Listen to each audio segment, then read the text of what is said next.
So the Liberal government has released their housing platforms, and in it they've got what's called their Buyer's Bill of Rights, and there's actually some good things in that platform. But one thing that's in it that is quite a contentious topic is their plan to ban blind bidding in real estate. So right now, you can, as a seller, you can sell your home through an open style or a blind bidding style process. Most sellers choose the blind bidding method, but what the government is proposing is they would put it in the criminal code so that you cannot use that method anymore. So what blind bidding is right now, if you get more than one offer on a home, as a buyer, you are not allowed to know what is in the contents of the other offer. You can't know conditions, you can't know terms, closing dates, any of that stuff. You can only know how many offers there is. So what they're looking to eliminate is scenarios where buyers significantly overpay higher than the next highest bid through making that transparent.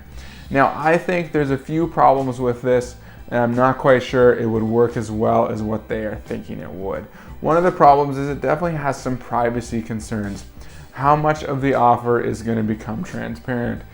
Sellers, most of the time, they're going to pick what is the most money, but there are other things involved in this. Conditions, closing date, deposit, all those things go into what makes an offer good. Also, sometimes we'll see buyers pay more money if they want a condition of the sale of their home in it. If a buyer is competing against a cash offer and they have conditions in it, sometimes they will offer more money to help their offer get accepted. Now, if everything is out in the open, I feel like it's a bit of a gray area there, and there's not as much competitive advantage in some ways. Secondly is sellers' rights. We do live in a free country, and I do believe sellers should have the ability to choose the way they want to sell their home. Is that through an open style, closed bidding style? It should really be up to the seller. Thirdly, and most importantly really, is will it actually cool housing prices? And I don't really think it will. Let's take a look in Australia, where they do the open bidding style method. And while their method is a bit unique, they all get together on the front lawn of the property and they just kind of go at it. I'm sure we would have a more calm approach to it down here. What it really does create, what the auction style creates, is a bit of a frenzied, chaotic environment where emotions are high, and I think buyers would actually be more likely to pay more money on a whim. Right now, the closed bidding style is a controlled environment. There's time limits on it. Generally, you kind of know what you're going to offer before you go into it, and it's just less likely that someone's going to be overpaying due to the pressure at that point.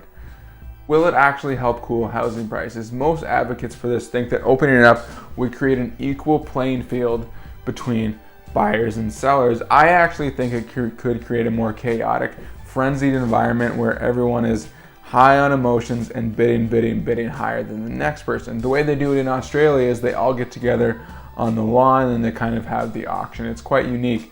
Also in Australia, their housing prices are currently at a high.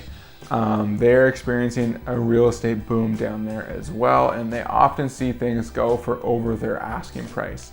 So I'm not really sure that making the offer process transparent would actually help anything. Finally, not every home gets multiple offers. It's very common in the GTA for homes to get lots of offers, but up here in Grey Bruce, we don't see it as much. Now, I will say, since COVID happened, it has become more of a common thing. COVID has really accelerated the housing market crisis because we've had this supply problem long before COVID.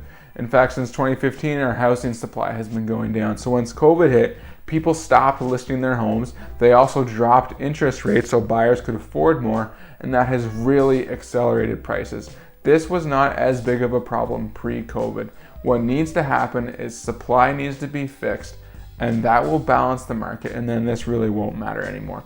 Anyway, I'd love to know what you think. Comment below, tell me your thoughts. Thank you.